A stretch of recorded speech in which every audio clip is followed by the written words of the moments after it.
നിങ്ങൾക്കുണ്ടോ ഇതുപോലത്തെ സംശയങ്ങൾ? അതായത് എൻ്റെ അടുത്ത് പലരും ജിമ്മിൽ വരുമ്പോൾ പിള്ളേർ ചോദിക്കാറുണ്ട്, ചേച്ചി വെയിറ്റ് എടുത്തു കഴിഞ്ഞാൽ ലേഡീസിന് ഹെർണിയ ഉണ്ടാവുമോ, യൂട്രസ് ഹാങ് ചെയ്യുമോ, ബോഡി തളുതളുവെന്നായി പോവുമോ എന്നൊക്കെ. നിങ്ങളൊന്ന് ചിന്തിച്ച് നോക്ക്.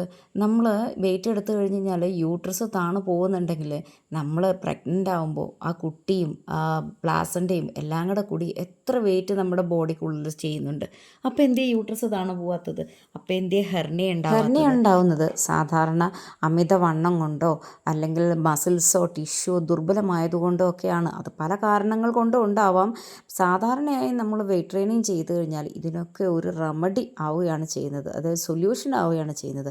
വെയിറ്റ് ട്രെയിനിങ് കൊണ്ട് ഈ പറഞ്ഞ യാതൊരു തരത്തിലുള്ള അസുഖങ്ങളും നിങ്ങൾക്ക് ഉണ്ടാവില്ല. പിന്നെ ഹെർണിയയും ഇതുപോലെയുള്ള യൂട്രസ് ഇറക്കമൊക്കെ ഉള്ളവർ അതിൻ്റേതായ രീതിയിൽ സൂക്ഷിച്ച് റീഹാബ് പ്രോസസ്സിലൂടെ തന്നെ വെയിറ്റ് ട്രെയിനിങ് ചെയ്യുക. അമിതമായി ഭാരം ഉയർത്താതിരിക്കുക, ഈഗോ ലിഫ്റ്റിംഗ് ചെയ്യാതിരിക്കുക, അവനവന് കേപ്പബിളായിട്ടുള്ള കാര്യങ്ങൾ ചെയ്യുക. അങ്ങനെ പടിപടിയായി നമുക്ക് എല്ലാ രോഗത്തെയും നമ്മളുടെ വ്യായാമം കൊണ്ട് നിയന്ത്രിക്കാം എന്നുള്ളത് തന്നെയാണ് ഏറ്റവും കൂടുതൽ ഇന്ന് ചർച്ച ചെയ്യപ്പെടുന്ന കാര്യം. ഞാൻ പറയുന്നതല്ല, ലോകം മുഴുവൻ പറയുന്ന കാര്യം അങ്ങനെയാണ്.